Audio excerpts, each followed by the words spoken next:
ನಿಮ್ಮ ಫ್ರೆಂಡ್ಸು ಮತ್ತು ಫ್ಯಾಮಿಲಿ ಯಾರ್ಯಾರು ಎಲ್ಲೆಲ್ಲಿದ್ದಾರಂತ ನೀವು ಗೂಗಲ್ ಮ್ಯಾಪಲ್ಲೇ ಚೆಕ್ ಮಾಡ್ಬೋದು. ಫಸ್ಟು ಟೈಮ್ ಈ ಥರ ಅರ್ನಿಂಗ್ಸ್ ಜಾಸ್ತಿ ಆಗಿರೋದು. ಬರೀ 3.5 ತಾಸಲ್ಲಿ 966 ರೂಪಾಯಿ ಆಗಿದೆ ಅರ್ನಿಂಗ್ಸು. 33 ಆರ್ಡ್ರ್ ಮಾಡಿದ್ರೆ 840 ರೂಪಾಯಿ ಇನ್ಸೆಂಟಿವ್ ಇದೆ. ಇವತ್ತು ಭಾನುವಾರ, ಇವತ್ತು ಡೇಟ್ 22 ಮಾರ್ಚು. 11,873 ರೂಪಾಯಿ ಆಗಿದೆ. ಎಷ್ಟು ದಿನದಲ್ಲಿ? 6 ದಿನದಲ್ಲಿ. ಸೋಮವಾರ 963 ರೂಪಾಯಿ ಅರ್ನಿಂಗ್ಸ್ ಆಗಿದೆ. ಮಂಗಳವಾರ 2,230 ರೂಪಾಯಿ ಆಗಿದೆ. ಬುಧವಾರ 2,442 ರೂಪಾಯಿ. ಗುರುವಾರ 434 ರೂಪಾಯಿ ಆಗಿದೆ. ಶುಕ್ರವಾರ 2,795 ರೂಪಾಯಿ ಆಗಿದೆ, ಪರವಾಗಿಲ್ಲ. ಶನಿವಾರ ನಿನ್ನೆ 3,009 ರೂಪಾಯಿ ಆಗಿದೆ. ಇವತ್ತು ಭಾನುವಾರ ಅರ್ನಿಂಗ್ಸ್ ಎಷ್ಟಾಗುತ್ತೆ, ಲಾಗಿನ್ ಅವರ್ಸ್ ಎಷ್ಟಾಗುತ್ತೆ, ಖರ್ಚು ಎಷ್ಟಾಗುತ್ತೆ ಪ್ರತಿಯೊಂದು ಹೇಳ್ತೀನಿ. ಈ ವಿಡಿಯೋ ಕೊನೆವರೆಗೂ ನೋಡಿ ಟೈಮ್ ಇದ್ದರೆ. 5599 1912 ಫಸ್ಟ್ನೇ ಆರ್ಡ್ರ್ ಪಿಕಪ್ ಆಯಿತು. 12ರಿಂದ 3 45 ರೂಪಾಯಿ ಕೊಟ್ಟಿದ್ದಾನೆ. ಸಾಯಂಕಾಲ 4ರಿಂದ 6 25 ರೂಪಾಯಿ ಕೊಟ್ಟಿದ್ದಾನೆ. ಮತ್ತು 6ರಿಂದ 10 45 ರೂಪಾಯಿ ಕೊಟ್ಟಿದ್ದಾನೆ. ವೆಲ್ಕಮ್. 87 ರೂಪಾಯಿ ಕೊಟ್ಟಿದ್ದಾನೆ. 1.5 mg 11 ರೂಪಾಯಿ ರಿಟರ್ನ್ ಅಮೌಂಟ್ ಇದೆ. 5 ನಿಮಿಷ ವೇಟ್ ಮಾಡಲೇಬೇಕು. ಇಲ್ಲಿಂದ ಯಾವ ಆರ್ಡ್ರ್ ಹಾಕ್ತಾನೆ ಗೊತ್ತಿಲ್ಲ. ಇಲ್ಲಿಂದ ಮತ್ತೆ ಲಾಂಗ್ ಆರ್ಡ್ರ್ ಹಾಕೋದು. ಒಂದು ಆರ್ಡ್ರ್ ಲಾಂಗ್ ಹಾಕಿದ್ರೆ ಮತ್ತೆ ನೆಕ್ಸ್ಟ್ ಆರ್ಡ್ರ್ ಲಾಂಗ್ ಬರೋದು. ಯಾಕೆಂದರೆ ಔಟ್ ಆಫ್ ಝೋನಿಗೆ ಬಂದಿರ್ತೀವಲ್ಲ, ಮತ್ತು ನಮ್ಮ ಝೋನ್ ಕಡೆನೇ ಆರ್ಡ್ರ್ ಹಾಕೋದು. 8.5 ಕಿಲೋಮೀಟ್ರಿಗೆ 95 ರೂಪಾಯಿ ಕೊಟ್ಟಿದ್ದಾನೆ. ಎಲ್ಲಿ ಹಾಕಿದ್ದಾನೆ? ಸೀದಾ ಕಗ್ದಾಸ್ಪುರಕ್ಕೆ ಹಾಕಿದ್ದಾನೆ. ಈ ಡೆಲಿವರಿ ಫೀಲ್ಡಿಗೆ ಯಾರ್ಯಾರು ಹೊಸ್ದಾಗಿ ಬರ್ಬೇಕು ಅಂದ್ಕೊಂಡಿದ್ದೀರಾ, ನಿಮ್ಮ ಹತ್ರ ತಾಳ್ಮೆ ಇರಲಿ, ತುಂಬ ತಾಳ್ಮೆ ಇರಲಿ. ಯಾಕೆಂದರೆ ಒಂದು ಲೆಕ್ಕಕ್ಕೆ ಕಸ್ಟಮರು ಒಂದು 90% ಒಳ್ಳೆಯವ್ರು ಸಿಗ್ತಾರೆ. ಆದರೆ ರೆಸ್ಟೋರೆಂಟಲ್ಲಿ 90% ವರ್ಸ್ಟ್ ರೆಸ್ಟೋರೆಂಟಲ್ಲಿ ಸಿಗೋದು. ಕರೆಕ್ಟಾಗಿ ರೆಸ್ಪಾನ್ಸ್ ಕೊಡೋಲ್ಲ ನಿಮಗೆ. ಒಂಥರ ತುಂಬ ಕೀಳಾಗಿ ನೋಡ್ತಾರೆ ಡೆಲಿವರಿ ಬಾಯ್ಸ್ನ. ಅವನ್ನೆಲ್ಲ ಅಡ್ಜಸ್ಟ್ ಮಾಡ್ಕೊಂಡ್ರೆ ಮಾತ್ರ ನೀವು ಡೆಲಿವರಿ ಫೀಲ್ಡಿಗೆ ಸ್ವಲ್ಪ ಮಾಡೋಕ್ಕಾಗೋದು. 95 ರೂಪಾಯಿ ಕೊಟ್ಟಿದ್ದಾನೆ. ಇದೇ ಬಿಲ್ಡಿಂಗಲ್ಲಿತ್ತು ಡ್ರಾಪು. ಸ್ವಿಗ್ಗಿ ಕಂಪ್ನಿಗೆ ರೆಸ್ಟೋರೆಂಟ್ ಅವರು ಬೇಕು ಮತ್ತು ಕಸ್ಟಮರ್ ಬೇಕು. ಯಾಕೆಂದರೆ ಬಿಸ್ನೆಸ್ ಟರ್ನ್ ಆಗೋದೇ ಅವ್ರ ಕಡೆಯಿಂದ. ಈ ಡೆಲಿವರಿ ಬಾಯ್ಸ್ನ ಯಾವುದೇ ಥರ ಅವರು ಇಂಪಾರ್ಟೆಂಟ್ ಕೊಡೋಲ್ಲ. ಯಾರೋ ಸ್ವಿಗ್ಗಿ ಕಂಪ್ನಿ ಕಡೆಯಿಂದ. ನೋಡಿ, ಆರ್ಡ್ರ್ ಪಿಕಪ್ ಆಯಿತು. ಯಾವುದೋ ಐಸ್ ಕ್ರೀಮ್ ಇದೆ. ಐಸ್ ಕ್ರೀಮ್ ಐಟಮ್ ಇದ್ದರೆ ಜಲ್ದಿ ಕೊಡ್ತಾರೆ. ಡ್ರಾಪ್ ಎಲ್ಲಿದೆ? ಯಾವುದೋ ಪರಿಮಳ ಅಪಾರ್ಟ್ಮೆಂಟು, ಎಸ್ ಹೋಟೆಲ್ ಇದೆ. 2.5 ಕಿಲೋಮೀಟ್ರು. ಬನ್ನಿ, ಇದು ಆರ್ಡ್ರು ಡ್ರಾಪ್ ಮಾಡಿ ಮೇಲೆ ಸಿಗ್ತೀನಿ. ಹೊಸದಾಗಿ ಬರೋ ಡೆಲಿವರಿ ಬಾಯ್ಸಿಗೆ ಹೇಳ್ತಾ ಇರೋದು ಒಂದೇ, ಫಸ್ಟ್ ನೀವು ಒಂದು ಹೆಲ್ತ್ ಇನ್ಸೂರೆನ್ಸ್ ತೊಗೊಳ್ಳಿ. ಇದು ಯಾವುದೇ ಕಾರಣಕ್ಕೂ ಸ್ವಿಗ್ಗಿ, ಜೊಮ್ಯಾಟೊ, ರ್ಯಾಪಿಡೋ, ಓಲಾ, ಊಬರ್ದು ಅದು ಯಾವುದೇ ಥರ ಇನ್ಸೂರೆನ್ಸ್ ಕೊಡೋಲ್ಲ. ಕರೆಕ್ಟಾಗಿ ಕೊಟ್ಟರೆ ನಿಮ್ಗೆ ಒಳ್ಳೆಯದು. ಅದ್ರ ಪಕ್ಕದಲ್ಲೇ ಇನ್ನೊಂದು ಹೆಲ್ತ್ ಇನ್ಸೂರೆನ್ಸ್ ಇಟ್ಕೊಳ್ಳಿ ನೀವು ಸ್ವಂತ. ಕಡಿಮೆ ರೇಟೇ ಸಿಗುತ್ತೆ. ವರ್ಷಕ್ಕೆ ಒಂದು 4,500 ರೂಪಾಯಿ ಸಿಗುತ್ತೆ. ಇವಾಗ GST ಇಲ್ಲ, ಏನಿಲ್ಲ. ಮೊದಲಿಗೆ 18% GST ಇತ್ತು. ಇವಾಗ ಯಾವುದೇ ಥರ GST ಇಲ್ಲ. ಅದಕ್ಕೋಸ್ಕರನೇ ನೋಡಿ, ಈ ಥರ ಹಾಕ್ಬೇಕು. ಆರ್ಡ್ರ್ ಹಾಕಿದರೆ 3 ಕಿಲೋಮೀಟ್ರಿಗೆ 120-130 ರೂಪಾಯಿ ಕೊಟ್ಟಿದ್ದ. ಕರೆಕ್ಟಾಗಿ ನೋಡಿಲ್ಲ. ಒಂದು ರೆಡಿ ಇದೆ, ಒಂದು ರೆಡಿ ಇಲ್ಲ ಆರ್ಡ್ರು. ಒಂದು ಉಡುಪಿ ಉಪಚಾರ ರೆಸ್ಟೋರೆಂಟ್ ಇದೆ. ಇನ್ನೊಂದು ಯಾವುದಿದೆ, ಭಾರತೀಯ ಜಲಪಾನ್. ಈ ಡೆಲಿವರಿ ಫೀಲ್ಡಿಗೆ ಬಂದರೆ ಹೊಸ್ದಾಗಿ ಯಾರನ್ನ ಇಲ್ಲಿ ಜಾಸ್ತಿ ಹುಡುಗರು ಪರಿಚಯ ಆಗ್ತಾರೆ, ಫ್ರೆಂಡ್ಸ್ ಆಗ್ತಾರೆ. ಯಾವುದೇ ಕಾರಣಕ್ಕೂ ದುಡ್ಡಿನ ವ್ಯವಹಾರ ಮಾತ್ರ ಮಾಡೋಕ್ಕೆ ಹೋಗಬೇಡಿ. ನೀವು ಸ್ಟಾರ್ಟಿಂಗ್ ಬಂದಾಗ ಒಳ್ಳೆ ದುಡ್ಡು ದುಡಿತೀರ. ಯಾಕೆಂದರೆ ಎಲ್ಲ ಕಮಿಟ್ಮೆಂಟ್ ಜಾಸ್ತಿ ಇರುತ್ತಲ್ಲ, ಕಷ್ಟಪಟ್ಟು ಕೆಲಸ ಮಾಡ್ತೀರ. ಅದೇ ಕಾರಣಕ್ಕೆ ನಾನು ಅನುಭವಿಸಿದ್ದೀನಿ. ಡ್ರಾಪ್ ಆಯಿತು 2 ಆರ್ಡ್ರು. ಇದೆ ಅಪಾರ್ಟ್ಮೆಂಟಲ್ಲಿ. ಅಮೌಂಟ್ ಎಷ್ಟು ಕೊಟ್ಟಿದ್ದಾನೆ? 141 ರೂಪಾಯಿ ಕೊಟ್ಟಿದ್ದಾನೆ. 141 90 ರೂಪಾಯಿ ಮ್ಯಾಕ್ಸ್ ಪ್ರೈಸ್ ಕೊಟ್ಟಿದ್ದಾನೆ. ಪರವಾಗಿಲ್ಲ. 2 ಆರ್ಡ್ರ್ ಲೋಕಲ್ ಕೊಟ್ಟ. ಯಾಕಂದರೆ ಒಂದು ವಾರದಿಂದ ಲೋಕಲ್ ಆರ್ಡ್ರೇ ಕೊಡ್ತಾಯಿಲ್ಲ. ಇವತ್ತು 2 ಆರ್ಡ್ರ್ ಕೊಟ್ಟ. ಅದರಲ್ಲೇ ಒಂದು ರೆಸ್ಟೋರೆಂಟ್ ಒಂದು 15 ನಿಮಿಷ ವೇಟ್ ಮಾಡಿಸಿದ್ರು. ಪರವಾಗಿಲ್ಲ, ಅವೆಲ್ಲ ಕಾಮನ್ನೇ. ಯಾವುದು ವೇಟಿಂಗ್ ಇಲ್ಲಪ್ಪ ಅಂದರೆ 15-20 ನಿಮಿಷಕ್ಕೆ ಡ್ರಾಪ್ ಆಗೋಗುತ್ತೆ ಆರ್ಡ್ರುಗಳು, ಮಲ್ಟಿ ಆರ್ಡ್ರುಗಳು. ಸಿಂಗಲ್ ಆರ್ಡ್ರ್ ಹಾಕಿದರೆ 10 ನಿಮಿಷ ಒಳಗಡೆ. ನೋಡಿರಿ, ಮತ್ತೆ ಮಲ್ಟಿ ಆರ್ಡ್ರ್ ಆಗ್ತಾಯಿದ್ದಾನೆ. ಬಿರಿಯಾನಿ ಝೋನಿಂದ 5.5 ಕಿಲೋಮೀಟ್ರ್, ಒಂದು ಸಿದ್ದಾಪುರ, ಒಂದು ಅಗ್ದು ರೋಡು. 139 ರೂಪಾಯಿ ಕೊಟ್ಟಿದ್ದಾನೆ. 2 ರೆಡಿ ಇದ್ದರೆ ಸಾಕು ನನಗೆ, ಬಿಡಿ. 2 ರೆಸ್ಟೋರೆಂಟ್ ರೆಡಿ ಇದೆ. ಒಂದು 20-25 ನಿಮಿಷ ಒಳಗಡೆ ಆರ್ಡ್ರು 2 ಕಂಪ್ಲೀಟ್ ಆಗೋಗುತ್ತೆ. ಹಣ ರೆಡಿ ಇದೆ, ಕೊಡಿ. 2 ಆರ್ಡ್ರ್ ಪಿಕಪ್ ಆಯಿತು ಬಿರಿಯಾನಿ ಝೋನಿಂದ. ಫಸ್ಟ್ನೇ ಆರ್ಡ್ರ್ ಯಾವುದು ಅಪಾರ್ಟ್ಮೆಂಟ್ ಐತೆ, ಪರಿಮಳ ಅಪಾರ್ಟ್ಮೆಂಟು, ಸಿದ್ದಾಪುರ ಹತ್ರ. 1.5 ಕಿಲೋಮೀಟ್ರ್ ಇದೆ. ಈ ಡೆಲಿವರಿ ಫೀಲ್ಡಿಗೆ ಊರಲ್ಲಿ ಯಾರನ್ನ ಖಾಲಿ ಇದ್ದವರು ಮಾತ್ರ ಬರ್ರಿ. ಯಾವುದನ್ನ ಕಂಪ್ನಿಯಲ್ಲಿ ಕೆಲಸ ಮಾಡ್ತಾ ಇರೋರು ಬಿಟ್ಟು ಬರೋಕ್ಕೆ ಹೋಗಬೇಡಿ. ಒಂದೊಂದು ಟೈಮು ಎಷ್ಟು ಕೋಪ ಬರುತ್ತಂದರೆ ಈ ರೆಸ್ಟೋರೆಂಟ್ಗಳು ಮಾಡೋ ಆಟಗಳಿಗೆ ಕಸ್ಟಮರ್ ಕಡೆಯಿಂದ ಏನು ತಪ್ಪೇನಿಲ್ಲ. ನಮಗೆ 90% ತೊಂದರೆ ಆಗೋದೇ ರೆಸ್ಟೋರೆಂಟ್ ಕಡೆಯಿಂದ. ಐಟಮ್ ರೆಡಿ ಕೊಟ್ಬಿಡ್ತಾರೆ, ಅಲ್ಲಿ ಐಟಮೇ ರೆಡಿ ಇರೋಲ್ಲ. ಕಸ್ಟಮರ್ ಫೋನ್ ಮೇಲೆ ಫೋನ್ ಮಾಡ್ತಾ ಇರ್ತಾರೆ. ರೆಸ್ಟೋರೆಂಟವ್ರಿಗೆ ಫೋನ್ ಮಾಡಲ್ಲ, ಅವರು ನಮಗೆ ಮಾಡ್ತಾರೆ ಡೆಲಿವರಿ ಬಾಯ್ಸ್ಗೆ. ಅವರಿಗೆ ಪ್ರತಿಯೊಂದು ಶೋ ಆಗ್ತಾ ಇರುತ್ತೆ. ಡೆಲಿವರಿ ಬಾಯ್ಸ್ ಎಲ್ಲಿದ್ದಾರೆ ಎಲ್ಲಿಲ್ಲ ಮೊಬೈಲ್ ಪ್ರತಿಯೊಂದು ಶೋ ಆಗ್ತಾಯಿದೆ. ಆರ್ಡ್ರನ್ನ ಪ್ರಿಪೇರಿಂಗ್ ಆಗ್ತಾಯಿದೆ, ಪ್ರತಿಯೊಂದು ಶೋ ಆಗುತ್ತಾ ಇರ್ತದೆ. ಆದರೂ ನಮಗೆ ಫೋನ್ ಮಾಡ್ತಾರೆ, ಹೆವಿ ಟಾರ್ಚರ್ ಕೊಡ್ತಾ ಇರ್ತಾರೆ. ಸರ್ ಲೇಟ್ ಆಯಿತು ಅಂತ. ರೆಸ್ಟೋರೆಂಟವ್ರು ಐಟಮ್ ಕೊಟ್ಟಿರ್ತಾನೆ ನಾವು ತಗೊಂಡೋಗಿ ಕೊಡೋಕ್ಕೆ, ಅವರೇ ಕೊಡೋಕ್ಕೆ ತುಂಬ ಲೇಟ್ ಮಾಡ್ತಾರೆ ರೆಸ್ಟೋರೆಂಟವರು. 140 ರೂಪಾಯಿ ಕೊಟ್ಟಿದ್ದಾನೆ, 140. ಪರವಾಗಿಲ್ಲ, ಜಲ್ದಿ ಆಯಿತು ಡ್ರಾಪು. ನೋಡ್ತಾ ಇರ್ಬೋದು 2 ಗಂಟೆ 3 ನಿಮಿಷ. 3 ಗಂಟೆವರೆಗೂ ಸರ್ಜಿ ಇರುತ್ತೆ ಅಷ್ಟೇ. 3 ಗಂಟೆ 4 ಗಂಟೆವರೆಗೂ ಪುಕ್ಸೆಟ್ಟೆ ಡ್ಯೂಟಿ ಮಾಡಿ ಕೊಡಬೇಕು. ಯಾವುದೇ ಥರ ಸರ್ಜಿ ಇರಲ್ಲ. 4.45 75 ರೂಪಾಯಿ ಕೊಟ್ಟಿದ್ದಾನೆ. ಪಿಕಪ್ ಎಷ್ಟು ಕಿಲೋಮೀಟ್ರ್ ಇದೆ ನೋಡಿ, ಶಾಕಾಗಿ ಹೋಗ್ತೀರಾ.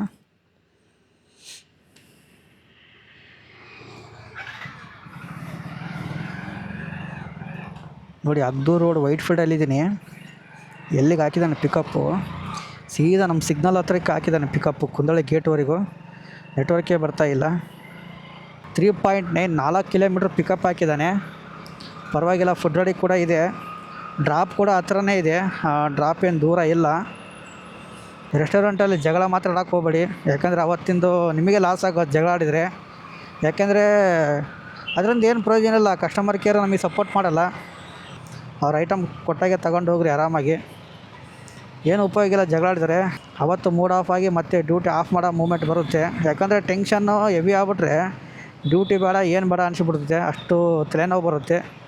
ಅದಕ್ಕೆ ಯಾವುದೇ ಕಾರಣಕ್ಕೂ ಏನು ಕಡಿಮೆ ಆದರೆ ಒಂದು 100-200 ರೂಪಾಯಿ ಅರ್ನಿಂಗ್ಸ್ ಕಡಿಮೆ ಆಗುತ್ತಾ, ಏನು ಮಾಡೋಕ್ಕೆ ಬರೋಲ್ಲ. ಸ್ವಲ್ಪ ತಾಳ್ಮೆಯಿಂದ ಇರಿ. ವಾರಕ್ಕೊಂದು 2 ಟೈಮ್ಸ್ ರಜಾ ಹಾಕಿ, ವಾರಕ್ಕೊಂದು 4-5 ದಿನ ಮಾಡ್ಕೊಡ್ರಿ ಸಾಕು. ರಜಾ ಹಾಕಿದರೆ ಒಂದು 300-400 ರೂಪಾಯಿ ಮಾಡ್ಕೊಂಡು ಹೋಗ್ರಿ ಸಾಯಂಕಾಲ ಟೈಮಲ್ಲಿ ಫ್ರೀ ಇದ್ದಾಗ. ಆವತ್ತಿನ ಖರ್ಚಿಗೆ ಆಗುತ್ತೆ ಅದು. ನೋಡ್ತಾ ಇರ್ಬೋದು ಟೈಮು 3 ಗಂಟೆ 34 ನಿಮಿಷ ಆಗಿದೆ ಮಧ್ಯಾಹ್ನ. ಇನ್ನೂ ಇವಾಗ ಜಸ್ಟ್ ಕಸ್ಟಮರ್ಗೆ ಐಟಮ್ ಕೊಟ್ಟಿದ್ದೀನಿ, ಇನ್ನೂ ಡೆಲಿವರಿ ಮಾರ್ಕ್ ಮಾಡಿಲ್ಲ. 2 ಆರ್ಡ್ರ್ ಹಾಕಿದ್ದ, ಇಲ್ಲಿ ಹತ್ರ ಇದ್ದು 2 ಆರ್ಡ್ರು. ಅರ್ನಿಂಗ್ಸ್ ಎಷ್ಟಾಗಿದೆ ಅಂದರೆ ನೋಡ್ತಾ ಇರ್ಬೋದು, ಕ್ಯಾಲ್ಕುಲೇಟ್ರಲ್ಲಿ ಹಾಕ್ತೀನಿ. 341 ಪ್ಲಸ್ 495 ರೂಪಾಯಿ ಸರ್ಜ್ ಅಮೌಂಟ್ ಅದು ನೋಡಿ. 836 ಆಗಿದೆ. ಮತ್ತು ಪ್ಲಸ್ಸು ಇವಾಗ ಪ್ರೆಸೆಂಟಿಂದ ಡೆಲಿವರಿ ಮಾರ್ಕ್ ಮಾಡಿಲ್ಲ. ಇವೆರಡು ಆರ್ಡ್ರು ನೋಡ್ತಾ ಇರ್ಬೋದು. ಒಂದು ಆರ್ಡ್ರ್ ಕೊಟ್ಟಿದ್ದೀನಿ, ಇನ್ನೊಂದು 2 ಆರ್ಡ್ರ್ ಕೊಟ್ಟಿದ್ದೀನಿ, ಡೆಲಿವರಿ ಮಾರ್ಕ್ ಮಾಡಿಲ್ಲ. ಇದ್ರದ್ದು 135 ರೂಪಾಯಿ ಇದೆ. 130 ಅಂದ್ಕೊಳ್ಳಿ. ನೋಡಿ ಪರವಾಗಿಲ್ಲ, ಬರೀ 3.5 ತಾಸಲ್ಲಿ 966 ರೂಪಾಯಿ ಆಗಿದೆ ಅರ್ನಿಂಗ್ಸು. ಯಾಕೆಂದರೆ 45 ರೂಪಾಯಿ ಸರ್ಜ್ ಕೊಟ್ಟಿದೆ ಎಕ್ಸ್ಟ್ರಾ ಪರ್ ಆರ್ಡ್ರು. 30 ರೂಪಾಯಿ ಆರ್ಡ್ರ್ ಪೇ. ಇಲ್ಲೇ ಪಿಕಪ್ ಮಾಡಿ ಇಲ್ಲೇ ಡ್ರಾಪ್ ಮಾಡಿದರೆ 75. ಮಲ್ಟಿ ಆರ್ಡ್ರ್ ಹಾಕಿದರೆ 75 150. ಅದರಲ್ಲಿ ಮಲ್ಟಿ ಆರ್ಡ್ರ್ ಹಾಕಿದರೆ 20 ರೂಪಾಯಿ ಮೈನಸ್ ಮಾಡ್ತಾನೆ. 130 ರೂಪಾಯಿ ಆರ್ಡ್ರು ಹತ್ತಿರ ಹಾಕಿದರೆ. ಇವತ್ತು ಯಾಕೆ ಇಷ್ಟು ಅರ್ನಿಂಗ್ಸ್ ಆಗಿದೆ ಅಂದರೆ ಫಸ್ಟ್ ಟೈಮ್ ಇಷ್ಟಕ್ಕೊಂದು ಅರ್ನಿಂಗ್ಸ್ ಮಾಡಿದ್ದು. ಜಾಸ್ತಿ ಅಂದರೆ 7 ರೂಪಾಯಿ ಮಾಡಿದ್ದೆ ಭಾನುವಾರ ಟೈಮಲ್ಲಿ. ಇವತ್ತು ಯಾಕೆ ಅರ್ನಿಂಗ್ಸ್ ಇಷ್ಟು ಜಾಸ್ತಿ ಆಗಿದೆ ಅಂದರೆ ರೆಸ್ಟೋರೆಂಟಲ್ಲಿ ಜಾಸ್ತಿ ವೇಟಿಂಗ್ ಆಗಲಿಲ್ಲ. ಮತ್ತು ಸ್ವಲ್ಪ ಹತ್ರನೇ ಹಾಕಿದ, ಒಂದು 5-6 ಕಿಲೋಮೀಟ್ರ್ ಒಳಗಡೆ ಹಾಕಿದ. ಫಸ್ಟಿಗೆ 2 ಆರ್ಡ್ರ್ ಮಾತ್ರ ಲಾಂಗ್ ಹಾಕಿದ, ಅದಕ್ಕೋಸ್ಕರ ಒಳ್ಳೆ ಅರ್ನಿಂಗ್ಸ್ ಆಗಿದೆ. ಇದು ಯಾಕೆ ನಾನು ಡ್ರಾಪ್ ಮಾಡೋದಂಗೆ ಇಟ್ಕೊಂಡಿದ್ದೀನಿ ಅಂದರೆ ಕರೆಕ್ಟು ಇವಾಗ ನೋಡಿ 3:36 ಆಗಿದೆ. ಕರೆಕ್ಟ್ 4:45 46 47ಕ್ಕೆ ಆಫ್ ಮಾಡ್ತೀನಿ. 47ಕ್ಕೆ ಆಫ್ ಮಾಡಿದ್ರೆ ಕಂಡೀಷನ್ ಕಂಪ್ಲೀಟ್ ಆದಂಗೆ. ಅಕಸ್ಮಾತ್ ನೀವೇನೋ ಕಂಡೀಷನ್ ಮಿಸ್ ಮಾಡಿದರೆ ಇಲ್ಲಿ ಕಾಣ್ತಾ ಇದೆ ನೋಡಿ 495. ಇಲ್ಲಿ ನೋಡಿ ಕಾಣ್ತಾ ಇದೆ ನೋಡಿ 495. ಇದು ಮೈನಸ್ ಆಗುತ್ತೆ. ಬರೀ 341 ರೂಪಾಯಿ ನಮಗೆ ಆ್ಯಡ್ ಆಗೋದು ಅಷ್ಟೇ. ಅದಕ್ಕೋಸ್ಕರನೇ ಅವನೇನು ಕಂಡೀಷನ್ ಕೊಟ್ಟಿರ್ತಾನೆ ಆ ಕಂಡೀಷನಲ್ಲಿ ನೀವು ಲಾಗಿನ್ ಅವರ್ ಇರಿ. ಇವಾಗ ಸಾಯಂಕಾಲ 6 ಗಂಟೆಗೆ ಆನ್ ಮಾಡ್ತೀನಿ. 6 ಗಂಟೆಯಿಂದ ಬೆಳಗ್ಗೆ 5 ಗಂಟೆವರೆಗೂ ಲಾಗಿನಲ್ಲಿ ಇರ್ತೀನಿ. ಸಾಯಂಕಾಲ 6 ಗಂಟೆ ಮೇಲೆ 45 ರೂಪಾಯಿ ಕೊಟ್ಟಿದ್ದಾನೆ. ಸಾಯಂಕಾಲ ಎಷ್ಟಾಗುತ್ತೆ ಅಂತ ನೋಡೋಣ. ಈ ವಿಡಿಯೋ ಪೂರ್ತಿಯಾಗಿ ನೋಡಿ. ನಿಮ್ಮ ಹತ್ರ ಟೈಮ್ ಇದ್ದರೆ ಬನ್ನಿ. ಈಗ ಸಾಯಂಕಾಲ 6 ಗಂಟೆಗೆ ಆನ್ ಮಾಡಿದ್ಮೇಲೆ ಸಿಗ್ತೀನಿ. 2 hours later.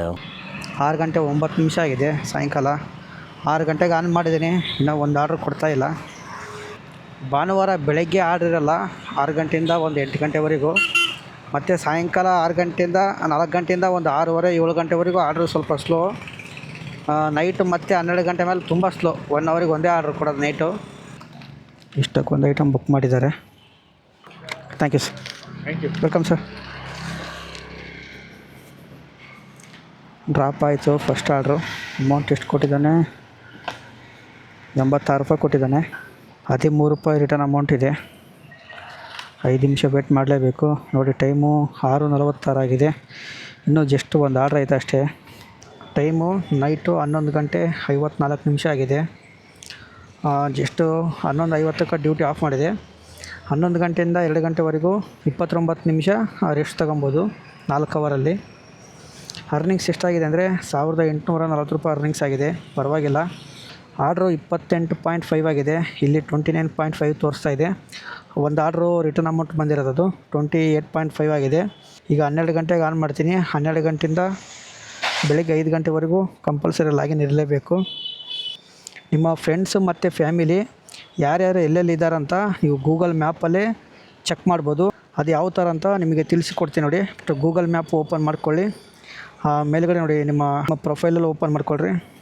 ಆಮೇಲೆ ಕೆಳಗಡೆ ಲೊಕೇಶನ್ ಶೇರಿಂಗ್ ಅಂತಿದೆ ನೋಡಿ, ನಿಮಗೆ ಟಿಕ್ ಮಾರ್ಕ್ ಹಾಕ್ತೀನಿ ನೋಡಿ. ಲೊಕೇಶನ್ ಶೇರಿಂಗ್ ಅಂತಿದೆಯಲ್ಲ ಅದ್ರ ಮೇಲೆ ಕ್ಲಿಕ್ ಮಾಡಿ. ನೋಡಿ ಇಲ್ಲಿ ಇದೆಲ್ಲ ನಮ್ಮ ಫ್ರೆಂಡ್ಸ್ದು. ಇಲ್ಲಿ ನೋಡಿ ನ್ಯೂ ಶೇರ್ ಅಂತ ಇದೆಯಲ್ಲ ಅದ್ರ ಮೇಲೆ ಕ್ಲಿಕ್ ಮಾಡಿ. ಇದು ಮೇನ್ ಇಂಪಾರ್ಟೆಂಟು. ಇಲ್ಲಿ ನೋಡಿ ಫಾರ್ 1 ಅವರ್ ಅಂತಿದೆಯಲ್ಲ ಅದ್ರ ಮೇಲೆ ಕ್ಲಿಕ್ ಮಾಡೋಕ್ಕೆ ಹೋಗ್ಬಿಡಿ. ಅಂಟಿಲ್ ಅಂತಿದೆಯಲ್ಲ ಅದ್ರ ಮೇಲೆ ಕ್ಲಿಕ್ ಮಾಡಿ. Until you turn this off ಅಂತಿದೆಯಲ್ಲ ಇದ್ರ ಮೇಲೆ ಕ್ಲಿಕ್ ಮಾಡಿ.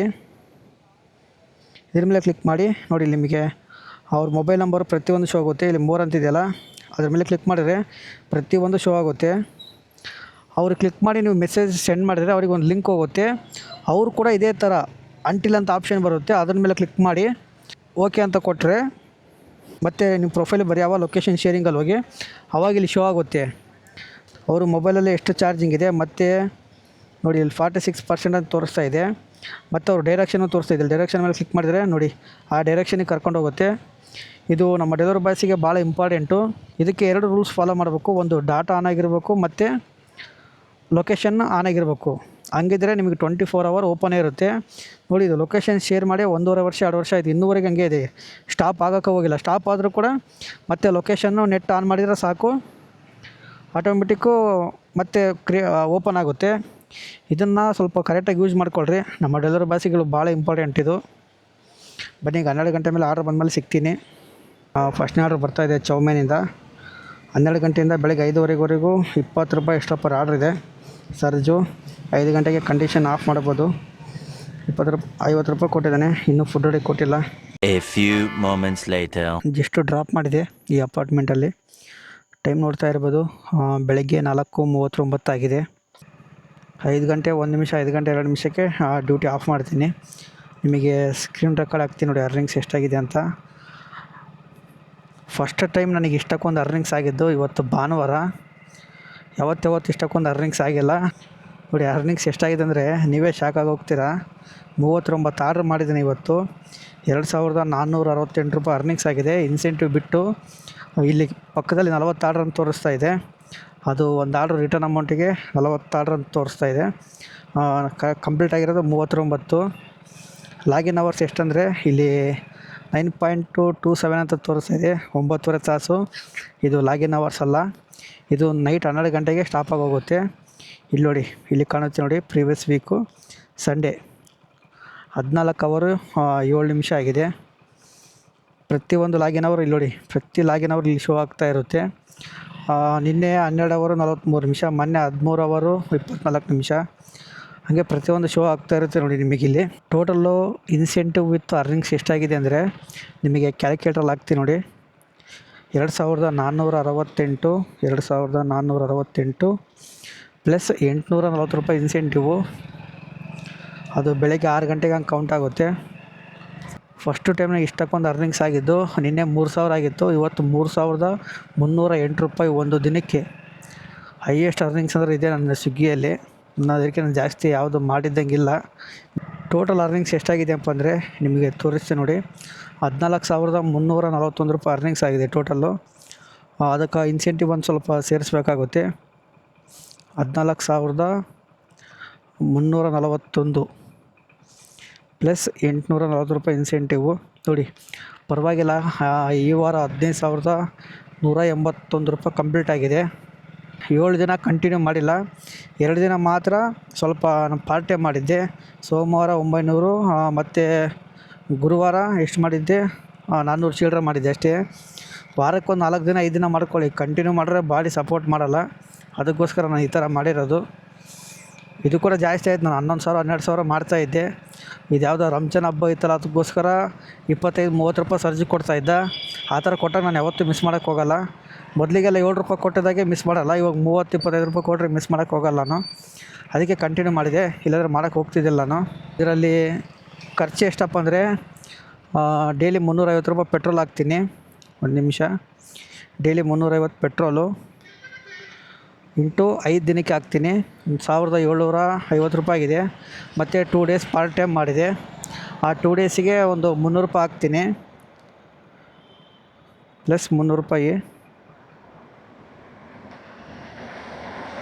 ಪೆಟ್ರೋಲಿಗೆ 2,050 ರೂಪಾಯಿ ಪೆಟ್ರೋಲಿಗೆ ಆಗಿದೆ. ಪ್ಲಸ್ ಮತ್ತು 200 ರೂಪಾಯಿ ಖರ್ಚು ಹಾಕ್ತೀನಿ ಡೈಲಿ. ಯಾಕೆಂದರೆ ಪ್ರತಿ ಆರ್ಡ್ರ್ ಲಾಂಗ್ ಆಗ್ತಾಯಿದ್ದಾನೆ. ಪಿ ಜಿಯಲ್ಲಿ ಊಟ ಮಾಡೋಕ್ಕೆ ಟೈಮ್ ಸಿಗೋಲ್ಲ. ಅದಕ್ಕೋಸ್ಕರನೇ ಡೈಲಿ 200 ರೂಪಾಯಿ ಖರ್ಚು ಹಾಕ್ತೀನಿ. 7 ದಿನಕ್ಕೆ 1,400 ರೂಪಾಯಿ ಆಗುತ್ತೆ ನೋಡಿ. ಟೋಟಲು 3,450 ರೂಪಾಯಿ ಖರ್ಚಾಗಿದೆ. ಒಂದು ವಾರದಲ್ಲಿ ಎಲ್ಲ ಖರ್ಚು ತೆಗೆದು 11,731 ರೂಪಾಯಿ ಸೇವ್ ಆಗಿದೆ. ಇದರಲ್ಲಿ ಇನ್ನೂ ಖರ್ಚಿದೆ. ಮೊನ್ನೆ ರೀಸೆಂಟಾಗಿ ಒಂದು ಬ್ಲೂಟೂತ್ ಕಟ್ಟಾಗೋಯ್ತು ನಂದು. ಆ ಬ್ಲೂಟೂತ್ ಒಂದು 1,100 ರೂಪಾಯಿ. ಡೆಲಿವರಿ ಫೀಲ್ಡ್ ಅಷ್ಟು ಈಸಿಯಾಗಿಲ್ಲ, ತುಂಬ ಕಷ್ಟ. ನಮಗೆ ಮೇನ್ ಪ್ರಾಬ್ಲಮ್ ಆಗೋದಂದರೆ ಟ್ರಾಫಿಕ್ಕು, ಕಸ್ಟಮರ್ ಕಡೆಯಿಂದ ಪ್ರಾಬ್ಲಮ್ ಆಗೋಲ್ಲ. 80% ನಮಗೆ ರೆಸ್ಟೋರೆಂಟ್ ಕಡೆಯಿಂದನೇ ಪ್ರಾಬ್ಲಮ್ಮು. ಯಾವುದೇ ಥರ ರೆಸ್ಪೆಕ್ಟ್ ಕೊಡೋಂಗಿಲ್ಲ ಸ್ವಲ್ಪ ರೆಸ್ಟೋರೆಂಟ್ಗಳಲ್ಲಿ. ಅದರಲ್ಲೇ ದುರಂಕಾರ ಮಾತುಗಳು. ಇಷ್ಟಿದ್ರೆ ವೇಟ್ ಮಾಡು, ಕಷ್ಟಿದ್ರೆ ಕ್ಯಾನ್ಸಲ್ ಮಾಡ್ಕೊಂಡು ಹೋಗಂತಾರೆ. ಕ್ಯಾನ್ಸಲ್ ಮಾಡಿದರೆ ನಮಗೆ ಲಾಸು. ಯಾಕೆಂದರೆ ಇನ್ನೊಬ್ಬ ರೈಡರ್ ಬಂದು ತಗೊಂಡು ಹೋಗ್ತಾನೆ, ಅನ್ಎಜನ್ ಮಾಡ್ತಾರೆ ಅಷ್ಟೇ. ಈ ಕಸ್ಟಮರ್ ಕೇರ್ಗಳಿಗೆ ರೆಸ್ಟೋರೆಂಟವ್ರು ಬೇಕು ಮತ್ತು ಕಸ್ಟಮರ್ ಬೇಕು. ಡೆಲಿವರಿ ಬಾಯ್ಸ್ಗಳು ಆಟಕ್ಕುಂಟು ಲೆಕ್ಕಕ್ಕಿಲ್ಲ, ಕೆಲಸ ಆಗೋವರೆಗೂ ಮಾತ್ರ ಅಷ್ಟೇ. ಅದಕ್ಕೋಸ್ಕರ ಇದರಲ್ಲಿ ಯಾವುದೇ ಥರ ರೆಸ್ಪೆಕ್ಟ್ ಇರೋಲ್ಲ. ನಿಮಗೆಲ್ಲ ರೆಸ್ಪೆಕ್ಟ್ ಬೇಕಂದರೆ ಈ ಕೆಲಸಕ್ಕೆ ಬರೋಕ್ಕೆ ಹೋಗಬೇಡಿ. ಅದರಲ್ಲಿ ರೆಸ್ಟೋರೆಂಟ್ಗಳಲ್ಲಿ ಭಾಳ ಬೇರೆ ಸ್ಟೇಟಿಂದ ಬಂದವರೇ ಅವ್ರ ದುರಂಕಾರ ಭಾಳ ಆಗಿಬಿಟ್ಟಿದೆ ಸ್ವಲ್ಪ ರೆಸ್ಟೋರೆಂಟ್ಗಳಲ್ಲಿ. ಏನು ಮಾಡೋಕ್ಕಾಗಲ್ಲ. ತಿಂದಿದ್ದ ಅನ್ನ ಜೀರ್ಣ ಆಗಿಲ್ಲ ಅವ್ರಿಗಿನ್ನ. ಅದಕ್ಕೆ ದುರಂಕಾರ ಭಾಳ. ಬೇರೆ ಸ್ಟೇಟಿಂದ ಬಂದು ಆ ರೆಸ್ಟೋರೆಂಟ್ಗಳ ಕೆಲಸ ಮಾಡ್ತಿರ್ತಾರೆ. ಏನು ದುರಂಕಾರಪ್ಪ ಅಂದರೆ ಅವರಿಗೆ ಬಾ ಹೇಳೋಕ್ಕಾಗಲ್ಲ. ನಾವಾಗಿದ್ರೆ ತಾಳ್ಮೆಯಿಂದ ಇದ್ದೀವಿ. ಲೋಕಲರಾದರೆ ಹೊಡೆದು ಆಗಿ ಬಿಸಾಕ್ತಾರೆ ಅವ್ರನ್ನ, ಅಷ್ಟೇ, ಇನ್ನೇನಿಲ್ಲ. ದುರಂಕಾರ ಮಾತಾಡಿದರೆ ಅದಕ್ಕೆ ಲೋಕಲವರು ಈ ಫೀಲ್ಡಲ್ಲಿ ಯಾರು ಮಾಡೋಕ್ಕೆ ಹೋಗಲ್ಲ. ಡೆಲಿವರಿ ಫೀಲ್ಡಲ್ಲಿ ಮಾಡಿದ್ರೆ ನಮ್ಮ ಉತ್ತರ ಕರ್ನಾಟಕ ಹುಡುಗರು ಮಾಡೋದು ಜಾಸ್ತಿ. ಲೋಕಲವ್ರು ಯಾರು ಮಾಡೋಕ್ಕೆ ಹೋಗಲ್ಲ ಈ ಫೀಲ್ಡಲ್ಲಿ, ಇದು ಡೆಲಿವರಿ ಫೀಲ್ಡಲ್ಲಿ. ನಮ್ಮ ಉತ್ತರ ಕರ್ನಾಟಕದವರೇ ಜಾಸ್ತಿ ಜನ ಮಾಡೋದು. ನಾನು ನೋಡಿದ ಪ್ರಕಾರ 80% 90% ಎಲ್ಲ ಹಿಂದಿಯವ್ರು ಇರೋದು ಈ ಡೆಲಿವರಿ ಫೀಲ್ಡಲ್ಲಿ. ಒಂದು 10ರಿಂದ 15-20% ನಮ್ಮ ಕನ್ನಡದವ್ರು ಇದ್ದಾರೆ. ಇನ್ನು ತೆಲುಗು ತಮಿಳೆಲ್ಲ ಒಂದು 10% ಅವರು ಇದ್ದಾರೆ. ಹಿಂದಿಯವರೇ ಜಾಸ್ತಿ ಇರೋದು. ಈ ವಿಡಿಯೋ ಇಷ್ಟ ಆಗಿದ್ದರೆ ಲೈಕ್ ಮಾಡಿ, ಇಲ್ಲಾಂದರೆ ಡಿಸ್ಲೈಕ್ ಮಾಡಿ. ಮಿಸ್ ಮಾಡದೆ ಸಬ್ಸ್ಕ್ರೈಬ್ ಮಾಡ್ಕೊಳ್ಳಿ. ನೆಕ್ಸ್ಟ್ ವಿಡಿಯೋದಲ್ಲಿ ಸಿಗೋಣ. Take care. ಬಾಯ್.